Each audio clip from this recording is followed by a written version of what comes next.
OCCRP, OCCRP. It is all over the news lately. In fact, this topic has even reached a parliament debate sessions now. जानकारी आई है जिसे हम कह सकते हैं organised crime and corruption reporting project. A French publication has recently published its own report based on its investigation on the Sarajevo-based OCCRP, Organized Crime Corruption Reporting Project. This new report of the media report has claimed. You will lay the report on the table of the House. जी. And इस report के अनुसार ये कहा गया है कि इस प्रोजेक्ट को फॉरेन गवर्नमेंट्स की फंडिंग है. But what is this OCCRP, which is accused of being heavily endorsed by our Congress ecosystem and their friendly media journalists? So we have often seen our opposition Congress leaders like Rahul Gandhi, Jairam, Ramesh and Priyanka Chaturvedi and their Darbari media like Rajdeep, Sardesai and khanum use the unsubstantiated and wild reports by OCCRP to sensationalize their own agendas. Let us start at the beginning.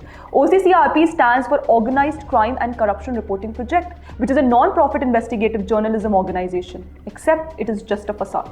Underneath it, it has a devious regime change game at play. Well, a new report by French publication Mediapart has revealed Sarajevo-based OCCRP's dubious funding network from US government as well as from organizations linked to George Soros. So OCCRP has been significantly funded by the US government, receiving at least $47 million since its inception, with the US providing about half of its budget annually, despite claims of independence. Apart from this, George Soros' organization, that is Open Society Foundation, is one of the donors of the OCCRP. Yes, it is the same not-so-friendly billionaire businessman Soros who pledged to bring regime change and destabilize the Indian democracy. One could have dismissed this as a conspiracy theory if there were not so many coincidences regarding people associated with OCCRP writing hit jobs against Indian corporates or PM Modi or India, and the opposition leaders using these reports as a leverage to not let the parliament proceedings to continue. You see, from 2004 to 2014, the country's economy had been so bad that we were amongst the most fragile economies. Dr. Manmohan Singh, to keep his allies happy, made sure we were stuck in policy paralysis marred by the scams such as Colgate, the 2G spectrum scam, and so on and so forth. On the other hand, the people of India gave a resounding mandate for third consecutive term to Narendra Modi. In last one decade, India's economy has taken off on such a trajectory that we are one of the world's fastest growing economy, overtaking far developed countries such as the UK, yes, the ones which once colonized India. Those who do not want India to prosper are naturally not too happy with the way things have turned out. So they will cling on to straws if it would help Modi fail. And Congress surely wants it more than anyone else. So OCCRP reports come at a very opportune time for Congress leaders to create a ruckus in parliament so that the policy paralysis state of governance returns. Here is how they are doing it. So first comes the Pegasus case. In 2021, it was the OCCRP's report which alleged that a software by Israel's NSO group was being used to target and snoop for individuals by state agencies in various countries. The report, which was investigated by over 17 media organizations, contained names of individuals that were being targeted.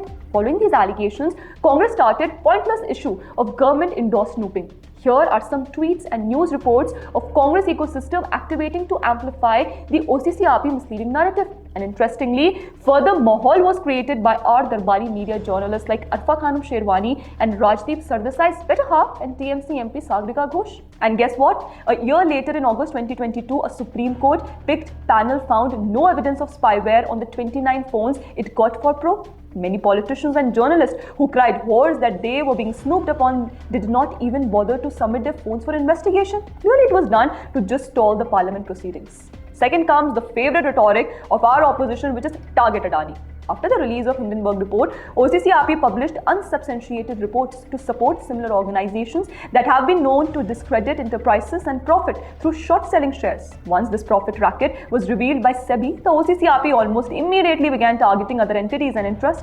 These same reports were used by the likes of people like Jairam, Ramesh and Priyanka Chaturvedi to cause a log jam in the parliament. What is distressing to note here is that the inclusion of Indian names in OCCRP's investigations has been damaging to economic activity and investor confidence in the region. Also, the motivated revelations stemming from the OCCRP's investigations into the Panama Papers and Pandora Papers were another instance of this group's activities. It does not come as a surprise that whenever the new session of parliament is about to start, a new report is released on Adani from one of the other publications which accuses the Indian corporate of irregularities. Interestingly, none of these allegations have been proven yet.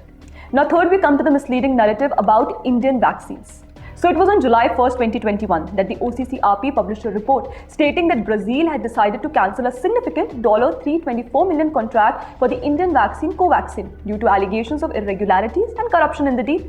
Following this, on July 2nd, the Congress ecosystem picked up this narrative and Congress leader Shashi Tharoor tweeted about the same. And just like clockwork, Congress ecosystem targeting Indian vaccines over OCCRP report was joined in by their friendly alleged journalists like Rajdeep Sardesai, who also latched onto the revelations. Another interesting thing to note here is that issues raised by OCCRP first are further propagated by our leader of opposition Rahul Gandhi during his visits abroad. Just look here how OCCRP has been promoting and tagging Rahul Gandhi in their tweets.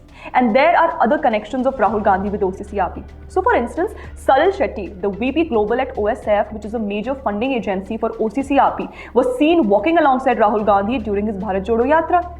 Next, we have Anand Mangale, associated with OCCRP, who is alleged to have channeled funds from Chinese sources to Sharjil Imam for involvement in the Delhi riots. And mind you, that Mangale has ties with Congress Party, notably through fundraising activities, and was part of the Delhi protest strategy group, which is suggested to have played a role in planning the riots. Well, if you liked the video, don't forget to like, share and subscribe to our channel, The Pamphlet.